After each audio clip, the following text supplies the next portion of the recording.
Sarah est une étudiante en deuxième année de licence d'économie et gestion des entreprises. Comme tout étudiant, si elle a besoin de quelque chose pour ses cours, il faut que ce soit facile et rapide. Justement, pour l'un de ses cours, Sarah doit lire un chapitre d'Economics of Happiness de Bruno Frey avant lundi. Comme elle n'est donc pas à proximité de sa bibliothèque universitaire et ne possède pas cet ouvrage, elle a besoin d'une version en ligne, et tant qu'à faire, qu'elle soit facilement accessible. Sarah accède au catalogue en ligne de la bibliothèque de son université à partir de son PC, après s'être connectée à son environnement numérique de travail. Ah, on lui demande de s'authentifier sur le VPN. Mais qu'est-ce que c'est que ça? Elle essaie son numéro d'étudiant et son mot de passe pour voir si ça fait l'affaire. Non. Mais pourquoi ça ne marche pas? Elle essaie avec son adresse email, ça ne marche pas non plus. Alors que faire? Quelles sont les alternatives?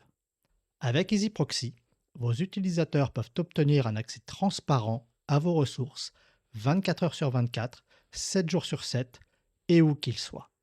EasyProxy intègre de manière transparente la méthode d'authentification utilisée par votre institution, que ce soit un système classique basé sur LDAP, CAS ou SAML, Shibboleth par exemple, et EasyProxy connecte ensuite vos utilisateurs au contenu électronique de la bibliothèque via l'authentification de l'adresse IP de son instance EasyProxy, que vous aurez demandé à vos fournisseurs de contenu d'enregistrer.